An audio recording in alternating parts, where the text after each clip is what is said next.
Amém. Obrigado, Sérgio. Gente, então, está bastante agitado hoje. Eu vou tentar fazer o máximo que eu posso. E eu, infelizmente, não é infelizmente, tem muita coisa. Eu li esse livro diversas vezes e tem um monte de coisa. Então, vou tentar resumir, ver se dá para falar o mais rápido possível. Eu só queria perguntar, quem conhece a história de Ruth? Todo mundo conhece, né? Quem já leu o livro inteiro? Todo mundo já leu, ótimo. Nós vamos ler o livro todo hoje, tá? Ronaldo, achegue-se. Vânia. Por favor. Inclusive porque depois a gente vai ter que voltar essas cadeiras para o lugar, tá? Por favor.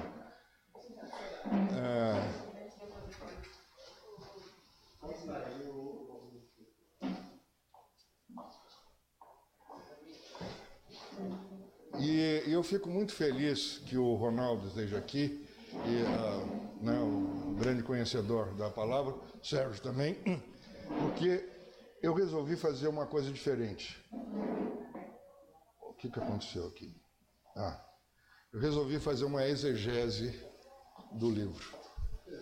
Como todo mundo conhece a história, não adianta a gente ficar contando a história, e sim ver alguns detalhes que nós temos no livro. O problema de fazer uma boa exegese é que precisa muita informação. Porque exegese depende muito de informações técnicas, né, de coisa, e eu não tenho tanta coisa assim. Então eu preciso que vocês complementem ou me corrijam sempre que eu fizer alguma besteira ou coisa que não seja absolutamente correta. Porque o grande problema de não fazer uma boa exegese é fazer uma exegese, que é procurar no texto uma justificativa daquilo que eu quero falar. É o contrário da exegese ou da hermenêutica, que é interpretar o texto a partir do texto para mim. Exegese. E essa palavra existe? Existe mesmo, existe. Existe isso. Certo, Ronaldo? Exegese.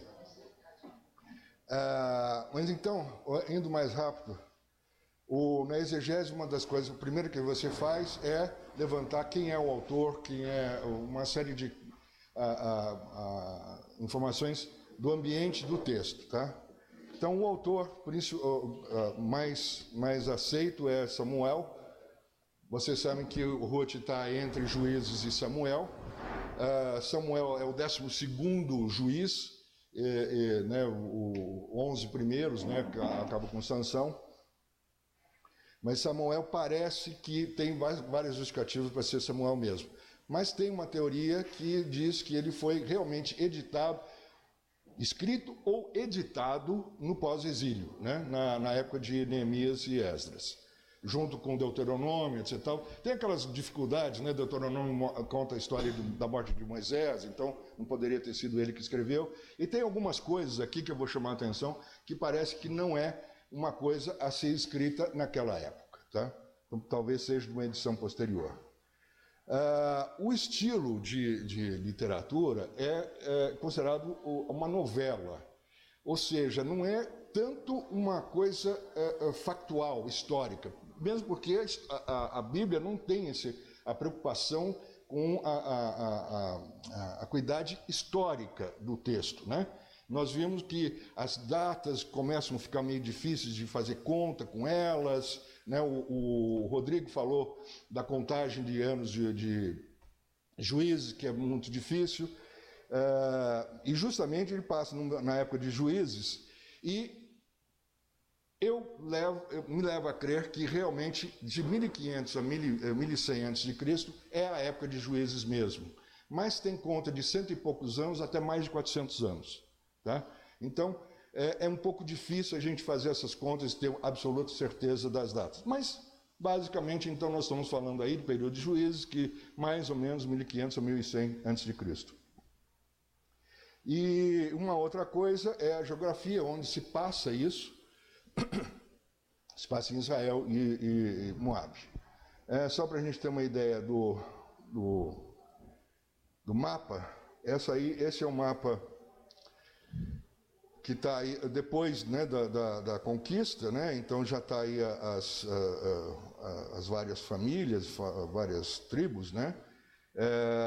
Lembrando que Ruben e Gad está do lado oriental, mas eles entraram. É interessante a gente ver o seguinte: a coisa vai passar aqui em Belém, né? E Moabe, ela realmente é daqui para baixo, do meio do coisa para baixo. Mas, quando a gente lê Deuteronômio, a gente vai ver que Moisés estava no Monte Nebo, nas terras de Moabe. Eu não entendo bem isso, porque Ruben já tinha essas terras, né? Quer dizer, essa terra já deveria ter sido conquistada. Então, não seria mais de Moabe aquilo, né? Mas, enfim, eu quero só chamar a atenção para essa cidade aqui, de Opra, que é onde acontece a história de Gideão, né? Que é a única, depois eu vou comentar, é a única época que se fala de fome na época de Juízes, tá? Mas olha só, ele está aqui na tribo de Issacar, e Belém é bem aqui embaixo, tá? Então vamos começar a ler. E a gente já tem algumas coisas, né? Nos dias em que julgavam os juízes, então eu já falei, houve fome na terra. Essa é aquela referência que eu falei. A única referência de fome na terra de Israel, nessa época, é em Gideão, que os midianitas entraram, etc. Deixa eu só falar uma coisinha. Lembre-se, aqui, Midian está aqui embaixo, tá? Está bem aqui embaixo. É estranho que midianitas vieram até aqui em cima, mas em todo caso é histórico, tá? E eu vejo que Amon e Moabe estão por aqui, tá? Depois a gente vai falar com Amon e Moabe. Houve fome na terra. Um homem de Belém de Judá, eu já mostrei onde está Belém, né?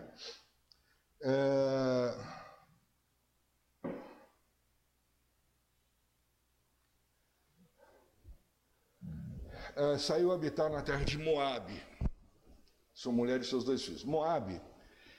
Moabe é filho de Ló com sua primeira filha. Amon é filho da segunda filha de Ló com ele mesmo, né?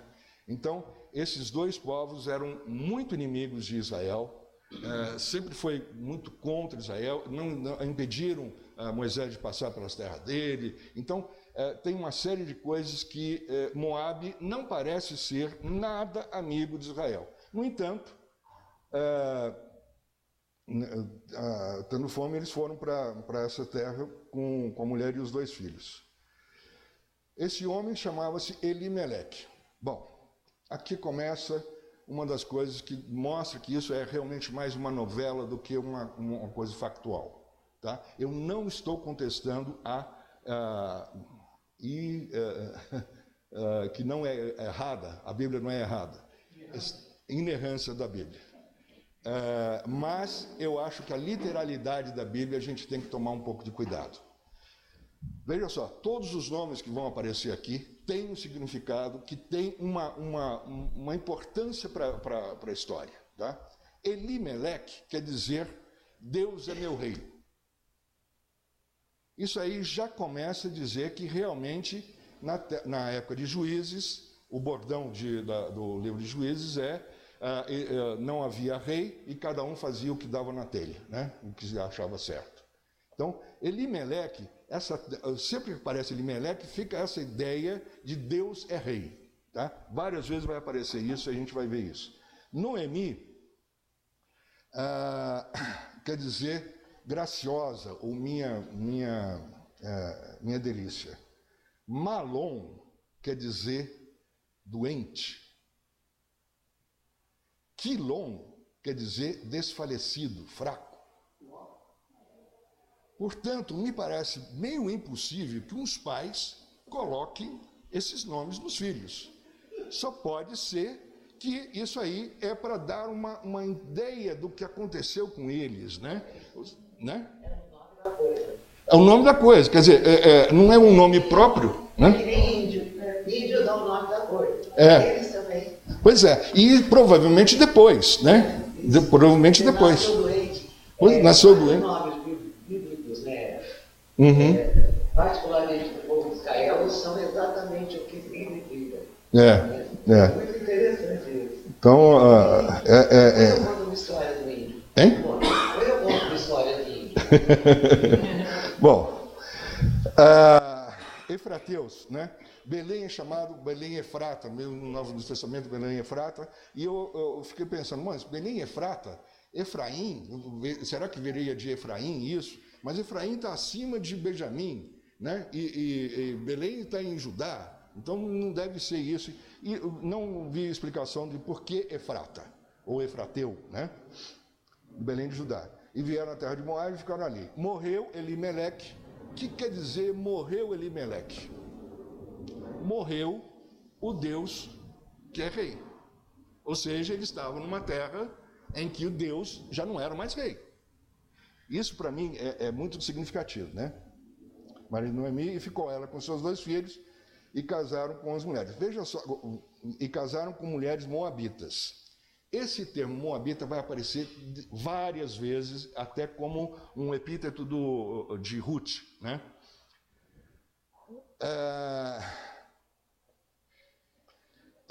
Eu acho que aí começa, quer dizer, já tinha uma desgraça, eles saíram de uma época de estar com fome, aí vai para uma terra inimiga, com outro Deus, etc. Mas talvez eles até curtissem o antigo deles, os Deus deles, mas perderam. Deus é meu rei, né? O rei não era mais Deus. Deus não era mais o rei, né? Esses 2 nomes, Orfa e Ruth, também têm significado, mas eu vou falar mais para frente, tá? Ficaram lá quase 10 anos. 10 anos também quer dizer, não sei se é 10 anos, um pouco mais, um pouco menos, dizer aqui quase, mas é um tempo longo.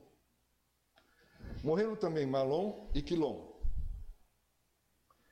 Ou seja, o doente e o fraco também foram embora. E ficando assim, a mulher desamparada e seus 2 filhos, sem os 2 filhos e sem o seu marido. Qual a importância dessa informação? Mulher não tinha a menor importância naquela sociedade, né? Era uma coisa assim, não podia ter propriedade, não podia ter nada, etc. Né? Então, a mulher dependia ou de pai, ou de marido, ou de filho. Elas não tinham nada. Ou de um resgatador. Hein? Ou de um resgatador. Ou de um não, mas um resgatador seria meio marido, né? Porque ela não ficasse fora. Porque ela não podia ter. Ela ia morrer. Como era o caso com ele. Deixa eu só falar uma coisinha interessante que eu li. Na época de Jesus, 1100 anos depois disso aqui, provavelmente, o judeu, de manhã cedo, rezava para Deus, obrigado por eu não ter nascido samaritano, cachorro ou mulher. É o fim da picada, né? E cachorro não é o nosso cachorro, o pet, não. Cachorro lá era um carniceiro que era desprezado, altamente desprezado, só servia para comer carniça, tá? Hein? Hein? Vamos lá. Então se dispôs ela com as noras e voltou para a terra, e voltou da terra de Moabe, porquanto nessa ouviu que o Senhor se lembrava de seu povo, dando-lhe pão. Interessante, né? Essa expressão, dando-lhe pão, já que ela volta para Belém, quer dizer casa do pão, né?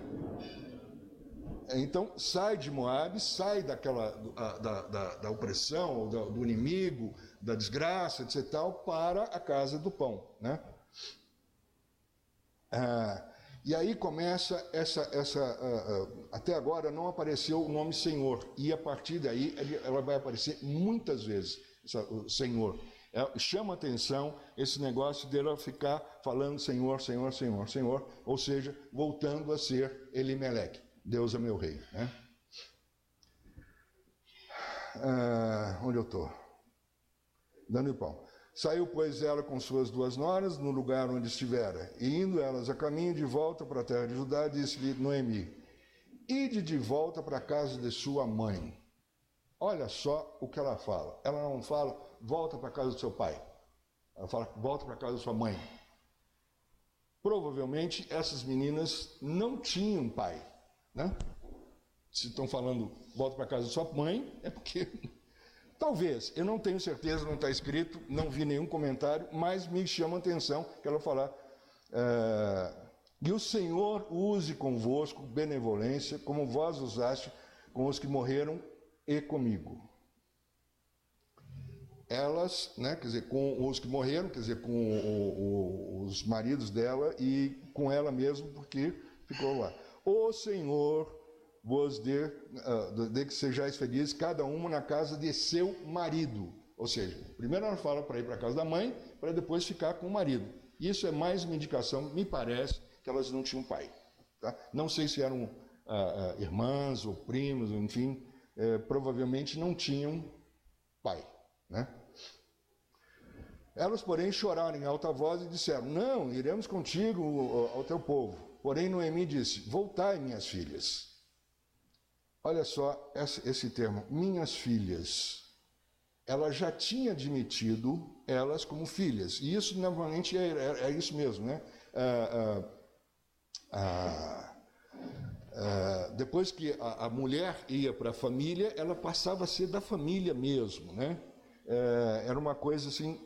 E essa é uma história tipicamente de falar sobre família, tá? A história toda as leis que nós vamos ver, é tudo para resgatar e fortalecer a família. Tá? Onde eu estou aqui? Tornai minhas filhas, embora sou velha demais para ter marido, ainda que eu dissesse, tenho esperança, ou ainda essa noite tivesse marido e houvesse filhos, esperá-los serem grandes, a ver se eles tomar de marido. Não, minhas filhas. O que é isso aí? Isso aí já começa a falar da lei do levirato, que é quando um israelita casava e morria e não tinha filho, não tinha descendência que segurasse o seu nome, um irmão teria que dar descendência a ela. Tem um caso famoso, que depois vai ser citado também, né, de Tamar, que Judá saiu dos irmãos, foi lá para um outro lugar, foi para uma meio estrangeira também, teve 3 filhos, Onã e sei lá. Casa com Tamar, morre e Onã, então teria que dar descendência a Só que Onã, toda vez que tinha relações, ele jogava o sêmen fora, na terra, e dá o nome de onanismo, vem daí, né? desse fato. E Selá era muito novo. Então, Selá não ia dar tempo, e dá uma monte de confusão. A gente sabe que Judá, no final das contas, tem relação com Tamar, e de Judá e Tamar, nasce Pérez, que depois nós vamos ver que nós sabemos que está na genealogia de Jesus em Mateus, mas aqui também vai ser falado isso, né? Então, é o negócio do levirato, né? Eu já não vou nem pegar isso, vou na minha cabeça mesmo, que não dá mais. Bom, se eu tiver muita rapidez, se me fala, por favor. Porque por vossa causa, a mim me amarga o ter o Senhor descarregado contra mim a sua mão. Por vossa causa. Me parece aqui que é uma acusação dizendo o seguinte: nós saímos da casa do Senhor, fomos para a casa do inimigo, casemos nossos filhos com moabitas, que a lei, em Deuteronômio, depois eu posso passar uma coisa, em Deuteronômio dizia o seguinte: moabita não pode entrar na Assembleia de Israel, de jeito nenhum. E justamente ela os filhos fazem casar com moabitas. Mas o Senhor torce tudo, né? Como torceu na glória de José, ele torce todo, faz do mal, ele faz bem. Bom, Descarregou a mão sobre mim. Então, de novo, choraram em alta voz. Orfa, com um beijo, se despediu da sua sogra, porém Ruth se apegou a ela. Disse Noemi, eis que tua cunhada voltou para o seu povo e aos seus deuses. O seu povo e os seus deuses. Né? Também tu volta após tua cunhada. Aqui vale a pena a gente entender qual é o nome, o que significa Orfa. Orfa, eu vi dois significados. É gazela ou nuca. Nuca. A gazela não me parece que encaixa muito aqui, a não ser o fato dela sair correndo, né? Despediu da sogra e saiu, assustada, vamos dizer assim, né? Com a reação de Noemi. E nuca faz muito mais sentido, porque nuca quer dizer virar as costas, né? Aquela que virou as costas. Né? Então, Orfa, parece que o sentido nuca faz mais sentido do que simplesmente gazela. E Ruth quer dizer amiga, amigável. Né? Muito bem. E esse é o versículo mais conhecido do livro. Né? Disse então Ruth, não me inste para que te deixes e me obrigue a não seguir-te, porque aonde quer que fores, irei eu. Onde quer que pousares, ali pousarei eu. O teu povo é o meu povo. O teu Deus é o meu Deus. Lembra que a Noemi estava falando, né? Volta para o seu povo, volta para os seus deuses, né? E a Ruth fala isso. Onde quer que morreres, morrerei eu, serei sepultado. Olha só essa declaração de eternidade, né? Faça-me o Senhor o que bem lhe prover, se outra coisa não seja a morte me separar de ti. Ou seja, até que a morte nos separe. Né? Eu acho que essa é uma declaração para casamento maravilhosa. Né? Isso foi muito cantar quando eu era adolescente, até a juventude e o mundo que falava sobre isso para fazer casamento. Eu nem fazia sentido, agora seria só ignora. Só ignora. Então, a Noemi também não podia voltar, uma coisa, ela não podia voltar para o mundo, porque ela já havia, ela tinha, tanto a Orfa paga o preço, a Ruth não, porque ela não podia. A Ruth faz efetivamente uma opção, isso é muito legal, tanto é que o Senhor honra essa opção. Sim, né? sim. Então, eu acho super legal. Eu comentei alguns cursos anteriormente que eu falei sobre Samuel, que é muito interessante ver como o Senhor em Juízes, você termina o livro de Juízes, começa o livro de Samuel. E aí, no meio daquela confusão, tem o livro de Ruth. Tá certo? Você fala, mas que bicho que esse negócio está fazendo aqui no meio dessa confusão do ruído? Né? Aí você vê que realmente é uma verdade da vida comum. Ele viu o seguinte, apesar de toda a confusão, havia gente comum e o Senhor atuava no meio dele. Isso é muito legal da gente ver, é o que você está destacando. É a história de cidadãos comuns. Né? Como é que é essa... Porque é muito confuso essa coisa dos povos. Né? Uma coisa que me chamou a atenção também é o seguinte, o Ruth, Elimeleque, Malom, Quilom, deviam estar curtindo realmente seu Deus naquela época, já que as duas seguiram Ruth, né? Quer dizer, elas foram convertidas também. Orfa voltou atrás, e Ruth, como você disse, foi fiel àquela conversão, ou seja, né, não desviou. Né?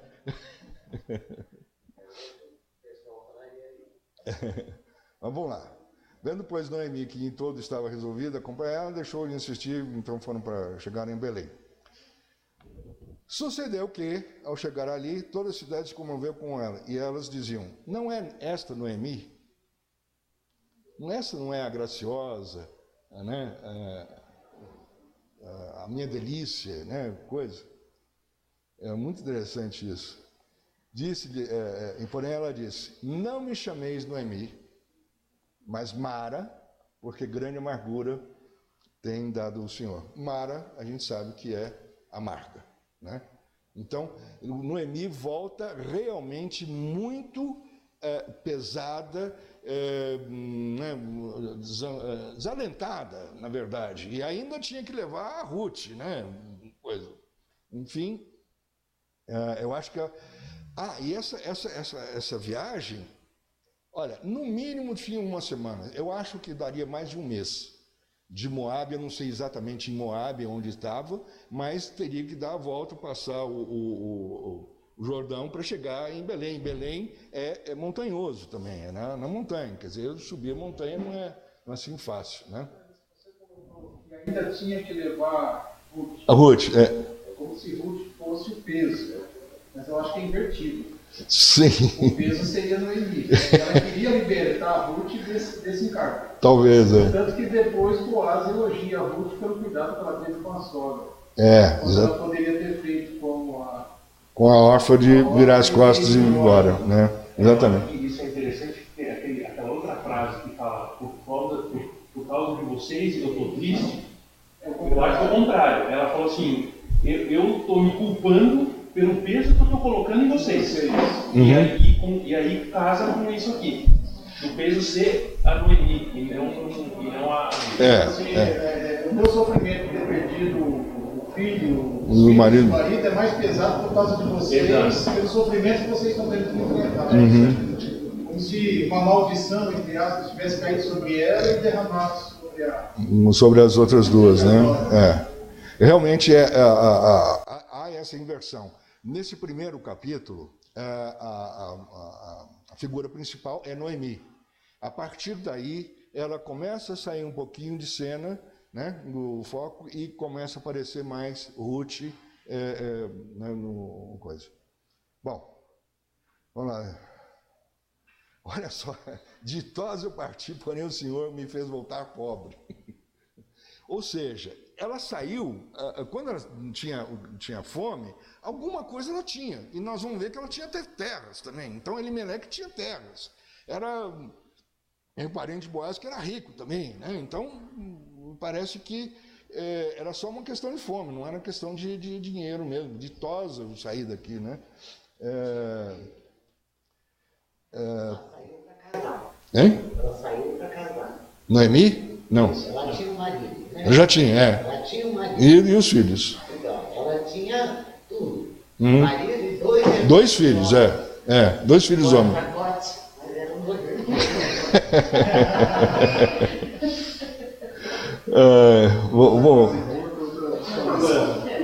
Fernando, sim.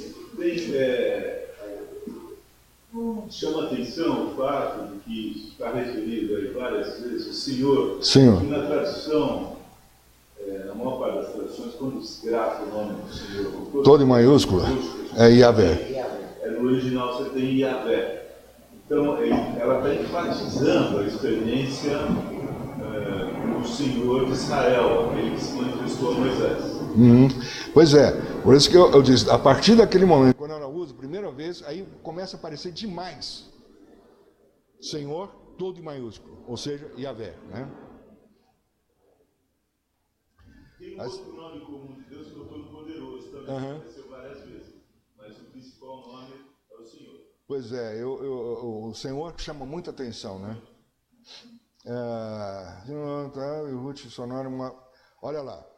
Assim voltou Noemi da terra de Moabe, com Ruth, Sonora, a Moabita. Esse epíteto está sempre acompanhando o nome de Ruth, como o de Raabe, né? Raabe é prostituta, que às vezes, como a Laura nos ensinou, talvez não fosse tão prostituta, né? Mas esse nome fica marcando, né? E chegaram em Belém no princípio da cega da cevada. O que significa a colheita da cevada? Quer dizer que realmente voltou a ter pão, e o princípio de uma colheita é uma esperança de futuro de fartura. Tanto é que eles fazem festa quando começa a colheita e quando termina a colheita. Então, a colheita é uma coisa muito importante, né? Que é uma colheita por ano, né? Então, é a esperança de pelo menos um ano de fartura. né? Bom, aqui é cenas dos próximos capítulos. Tinha Noemi um parente de seu marido, senhor de muitos bens, da família de Elimeleque, do povo daquele que diz, Deus é meu rei, que se chamava Boaz. Então isso aqui para mim é cenas dos próximos capítulos, né? Agora começa a novela mexicana. A volta. Essa aí eu te falar, Fernando, você tem mais 20 minutos. Pois é, eu vou ter que correr, eu só estou entrando no segundo capítulo, né? Mas eu vou tentar dar uma corridinha. O último habita, deixa o campo. Bom, aqui você sabe que ela foi atrás, né? Por casualidade, isso aqui é uma outra coisa interessantíssima. Eu vi em várias traduções para ver se tinha alguma coisa que mudasse o sentido de casualidade. E não, todas as traduções que eu vi é casualidade. Alguns comentários que eu li também falam muito desse termo casualidade. Ou seja, nós sabemos que não existe coincidência, mas sim Jesuscidência, né? Então, mais uma. Eis que Boaz veio bem. O Senhor respondeu. Boaz falou Senhor. Aí os segadores falam Senhor, né? Então, é uma outra coisa. De quem é essa moça? De quem é? Em outra tradução está dizendo a quem pertence. Olha só, a mulher tinha que pertencer a alguém, né? É uma coisa terrível isso. Essa moça que Moabita, sempre falando, Moabita, da terra de Moabe, vai rebuscar. O que é essa rebuscar? Rebuscar é outra lei que dizia que quando você colhesse as coisas, você não colhia muito na borda, deixando as bordas para serem colhidos pelos outros, pelos órfãos, viúvas e estrangeiros, né? Isso é uma coisa bastante interessante em toda a lei, essa preocupação com a subsistência. Elas não podiam ter posse, mas dava sempre um jeito de dar uma certa subsistência para o órfão, que não tinha pai, né? Seja mulher ou homem, criança também não tinha vez, né? Viúva, né? Que não tinha marido, e estrangeiro. Interessante que em toda a lei fala muito de cuidar do estrangeiro, né? E aqui, hein? Que relevância dos tempos atuais.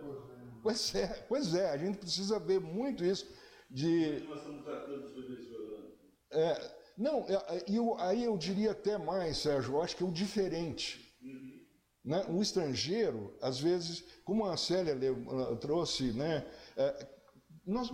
O que nós somos? Qual é o Nabucodonosor que está dentro de nós, né? Como nós estamos tratando esses estrangeiros, né? Esses diferentes de nós, né? Mas a elogia, etc. A gente já sabe disso. Vamos ver se ele fala, não é... Bom, isso aí tudo vocês já sabem, Olha a reverência dela, né? Então ela inclinando-se, rosto em terra, né? Como é que me favoreces e fazes caso de mim, sendo eu estrangeira? Olha só, apesar dela se considerar da família de Noemi, ela ainda se dizia estrangeira. Respondeu Boaz e disse, bem me contaram tudo quando fizeste a sua sogra, o que nós já falamos, né? O Senhor retribua o teu feito, a tua recompensa do Senhor, Deus de Israel, cujas asas vieste buscar refúgio. Olha bem esse termo, asas, buscar refúgio sob as asas. Depois eu vou voltar a esse termo asas um pouquinho mais para frente, tá? Aguardem isso. Olha, esse Senhor, tu me favoreces muito, Senhor meu. Esse Senhor é pequeno, tá? É só... E falaste no coração de tua serva, não sendo eu ainda como uma das tuas servas. Ela falando como se fosse serva, mas ela não se considerava ainda serva de Boaz, né? Depois a gente vai ver que existe uma mudança nesse tratamento. A hora de comer... isso aqui é uma coisa interessante. Achega-se para cá, come o pão e molha no vinho o seu bocado. Vocês lembram alguma coisa que nós vamos fazer hoje? Molha o teu bocado no vinho. Então aí já tem uma coisa, lógico que não conheciam Jesus, mas Jesus já está aparecendo um pouco aqui, né? Ela comeu, se fartou e ainda sobejou, ainda sobrou. É uma coisa que muito interessante esse negócio, sobrou muita coisa ainda. E ficou com ela. Depois ela leva.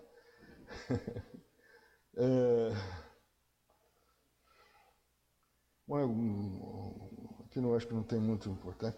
Sim. Esteve ela apanhando naquele tempo até a tarde. Debulhou o que apanhar e foi quase uma efa de cevada. Efa é uma medida de volume ou de peso que eu vi referências de 20 a 45 quilos. Efa, se fosse uma efa de 20 quilos, já seria muito para uma mulher levar nas costas, tá certo? Eu provavelmente não aguentaria. E ainda, depois a gente vai ver, e levou para sua sogra, além daquilo que tinha sobrado, né?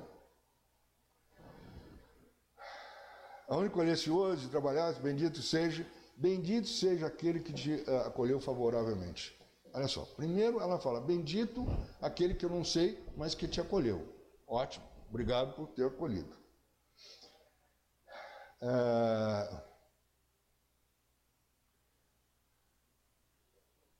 Bom. Ela acolheu muito. Voltou. Você voltou. Eu que... tá bom. Ruth contou à sogra que tinha trabalhado no campo de Boaz, né? Ou seja, casualmente, né? Ela foi trabalhar junto a Boaz, que era justamente como no primeiro versículo do segundo capítulo, ele diz, né? Olha, já dá dica, sendo nos próximos capítulos.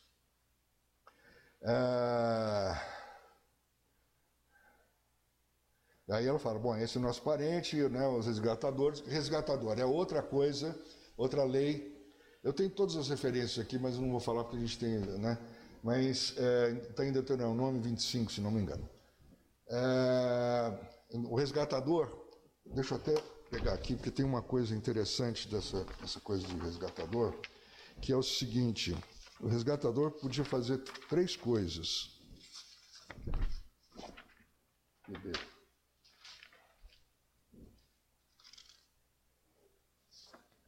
Aqui.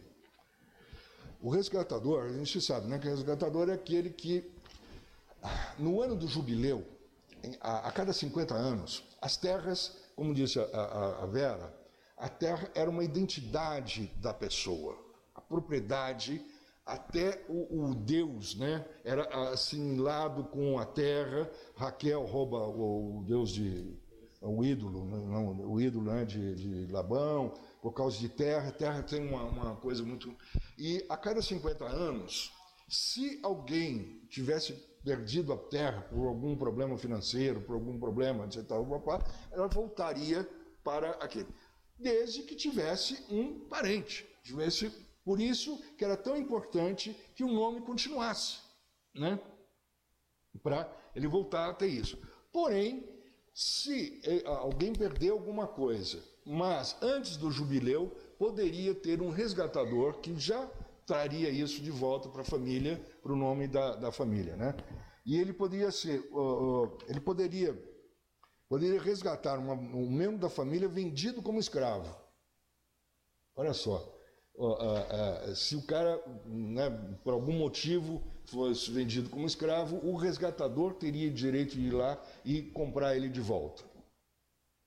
A terra precisaria, se a terra tivesse sido vendida por questões financeiras, e o nome da família por meio de um casamento de levirato, ou seja, ele poderia resgatar o nome da família pela lei do levirato, né? Acho muito, é Deuteronômio 25 mesmo, tá? Então, o resgatador é isso aí, para a gente ter bem... E essa figura de resgatador começa a mostrar uma outra figura que a gente conhece bem, que é o nosso resgatador. Aquele que compra a nossa vida, né? Nos tira de ser de não ter família, de ter sido escravo, né? Nós somos escravos desse mundo, e a gente tem um resgatador. Então, já é um prenúncio aqui. Mas... A expressão que você vai usar depois no Novo Testamento é o Senhor que nos resgata, né, dos nossos pecados. Resgata. Ele tem várias referências na tradução, dizendo que Jesus Cristo é o nosso resgatador. Né? Fazendo uma referência justamente a essa lei do Antigo Testamento. Né? Por isso que Jesus disse, eu não vim anular a lei, mas sim para cumpri-la. Né? Continuou, Ruth a Moabita. Com seu certo, já fica com esse meu amigo. E ficou com sua sogra. Né?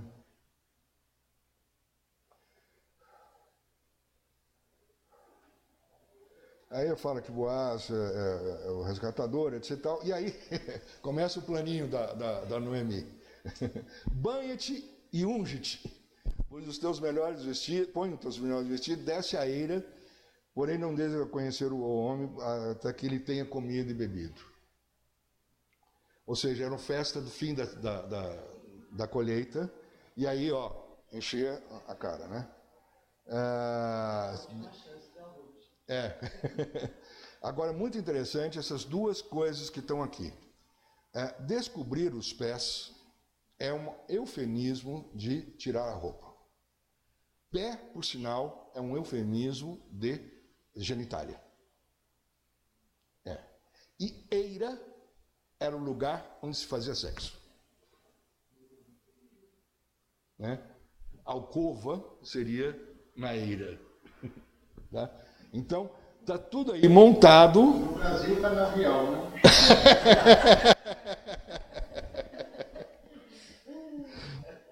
Então, ou seja, está tudo montado aí, e aí, por isso que realmente esse é um enredo para Hollywood cheio de elementos, né?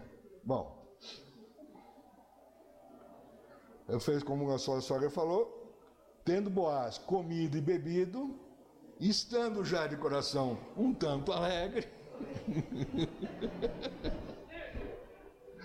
deitou-se no pé dele. Então chegou ela de mansinho, descobriu o pé e se deitou, né? A Noemi. Sucedeu que para meia-noite, essa é uma piada, né? O cara está lá deitado, etc e tal. O que essa mulher está fazendo aqui?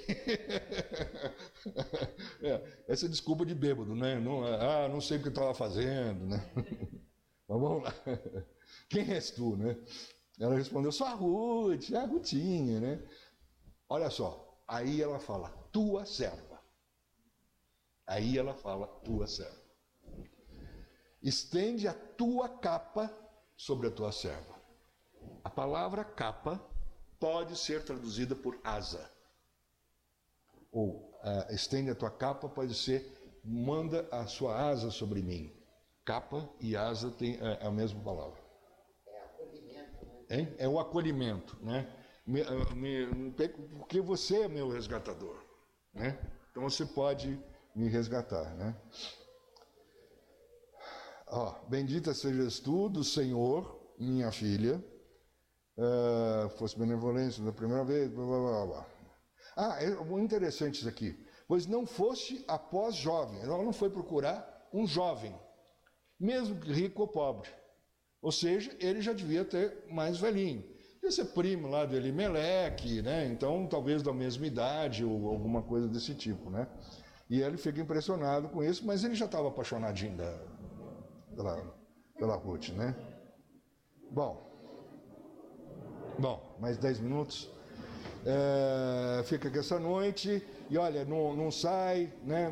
Fica até amanhã, sai sem ninguém te ver, porque, né, pode ser que vão falar mal de você, etc. Mas pode deixar que eu vou resolver esse negócio rapidinho. Aí ela chega lá na sogra e ela pergunta, como é que foi, etc. Ele dá mais coisas para ela, para levar, meio assim como se ela estivesse dando um presentinho para ela, né? Mas ela chega lá na sogra, então lhe disse Noemi, espera, minha filha.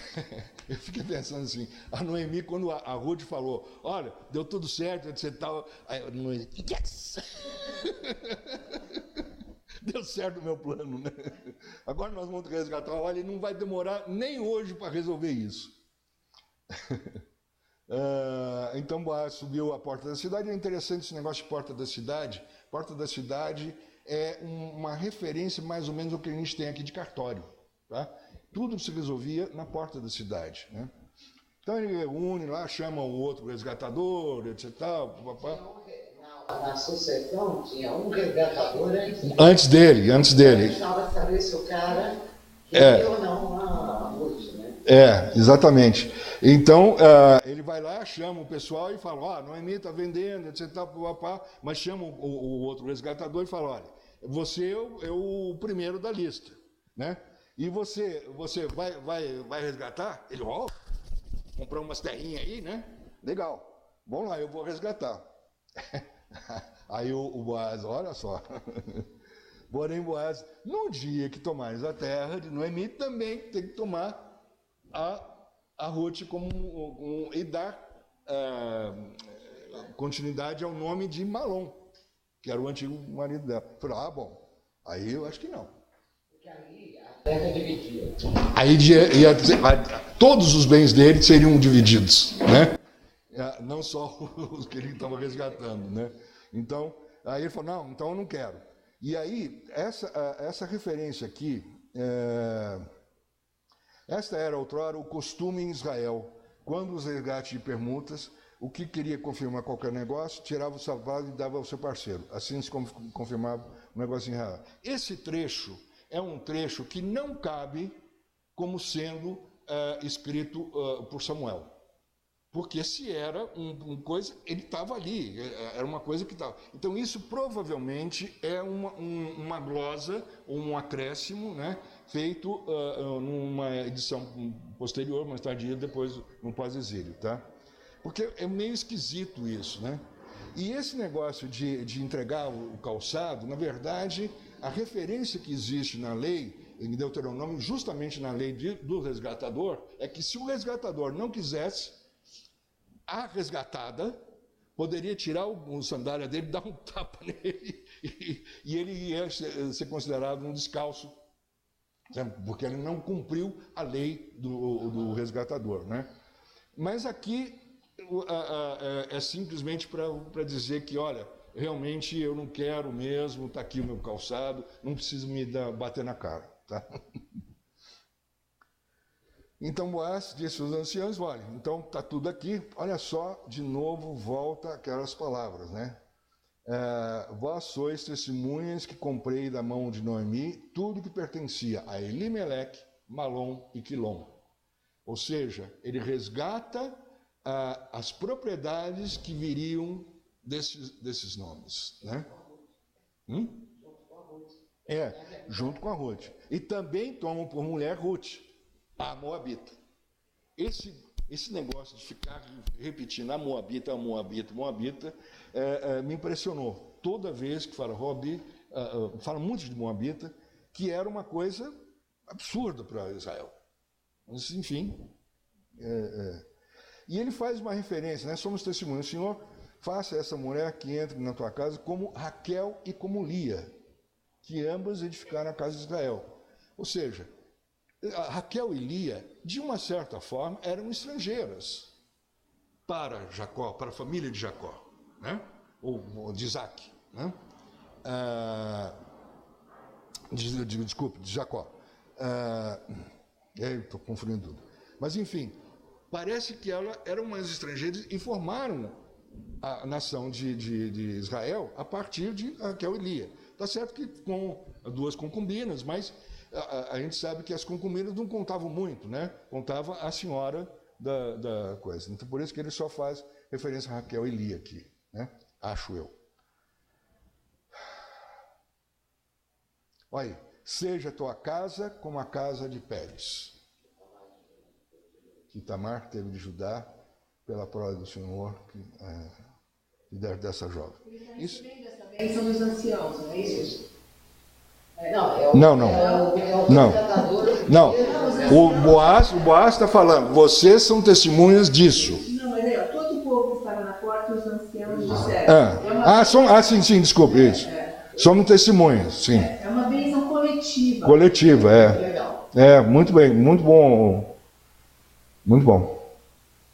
Assim Tomás coabitou com ela e o Senhor concedeu que lhe desse filho.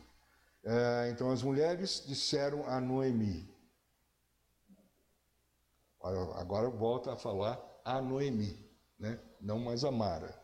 Seja o Senhor bendito, que não deixou hoje de te dar neto, que será teu resgatador, seja afamado o teu nome em Israel. Ou seja, já prevendo que Davi viria, não sabia, mas viria. Isso é até um dos argumentos que diz que Samuel teria escrito isso até para justificar que Davi seria um rei de Israel, tá? Porque ele vem da descendência uma descendência nobre, vamos dizer assim. Se vocês lembrarem, o primeiro rei é Saul, que é benjamita. A segunda parte de Juízes, depois do capítulo 16, depois que morre Sansão, é uma história macabra sobre um levita e a sua concubina, que é estuprada pelos benjamitas, depois tem toda uma guerra e quase que os benjamitas são exterminados. Se não fosse eles darem mulheres lá para os benjamitas, eles não teriam. E o primeiro rei é um benjamita. Muito estranho essa história, não é? Mas, enfim, é uma coisa que eu até observei com o Vila na coisa passada. Bom, e deu para Noemi cuidar dele, né? E esse filho, nasceu um filho, e lhe deram o nome Odeb. Odeb quer dizer servo. É outra referência talvez não seja o próprio nome, mas sim um título, vamos dizer assim, uma descrição de quem é, né? E Jessé quer dizer eu tenho, eu possuo. Não tem muito pai de Davi. Bom, e aí, sim. As mulheres dizem da Noemi que ela tinha melhor do que 7 filhos. Uhum. Me parece muito nessa história de Ruth, parece um pouco aquele filme A Vila, que é demonstrar que do outro lado tem gente boa também. Não daria para enquadrar só porque é moabita, não presta. Essa história que Jesus conta, por exemplo, a parábola do samaritano, né? Parece que faz toda uma desconstrução do tipo de rotulação. Porque a história de Ruth aponta muito sobre essa questão do resgatador, mas é a história da fidelidade de uma mulher que não é israelita para com a sua sogra. Que entra na Assembleia. Morreria se a Ruth não tivesse ficado com ela.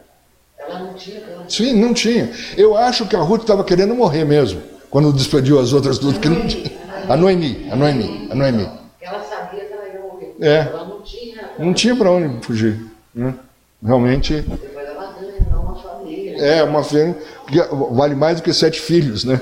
7, lógico, é sempre aquela referência de muitos, né? É coisa muito importante, né?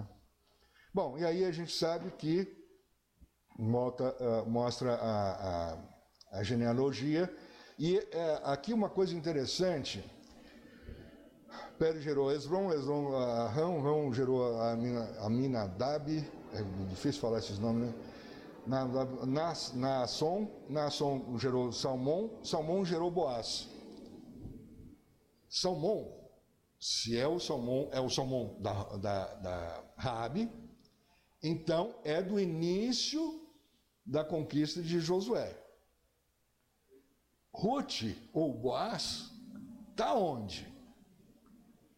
Meio longe, né? Então, não parece que essas genealogias sejam tão fidedignas com a continuidade, com todas as gerações, tá? Dá uma desconexão aí, bastante grande. Eu não sei exatamente em que ano aconteceu isso, mas não me parece que isso teria acontecido no começo de Juízes. Talvez na época de Gideão, mais 200 anos depois. Então, Boaz não poderia ser filho de Salmão. Tá? Parece não, mas nesse período não tinha cartório, né? Pois é. Então a história... Registro que dava. A partir... Para chegar no hoje. Vinha contando, aí você vê 14 gerações em 14 gerações, e a gente fica achando que lá atrás tinha alguém orquestrando a história. Não, a história foi orquestrada por um escritor para finalmente chegar no hoje e contar uma história. A história não estava baseada no nada, né? Então, às vezes, quando a gente vai se apegando muito... Mas uma coisa muito legal é a seguinte, é a legitimidade de Davi. Entendeu? Então, assim, o povo escolhe Saul porque ele era bonitão, forte, bonitão. E realmente quem é? Deus escolhe Davi. Assim, então, mesmo Davi tinha uma legitimidade para poder. Isso também é bem legal. Agora não parece, né? Aquele cara que não quis resgatar, né? Achou que era demais. Perdeu o bonde, né? Perdeu o bonde da história, né? Às vezes algumas oportunidades não são oferecidas e a gente descarta e não sabe lá na frente o que seria, né? Pensando só no hoje, né? Em vez de Boaz, podia estar o nome dele aí, né? Fulano. Bom, gente, é isso. Eu queria deixar então esse versículo. Eu achei bastante interessante essa tradução. Aquele que leva a preciosa semente, andando e chorando, voltará, sem dúvida, com alegria, trazendo consigo os seus molhos. Eu acho que eu vi isso num comentário e resolvi colar aqui pra gente. Tá bom? Muito bem, muito obrigado, gente.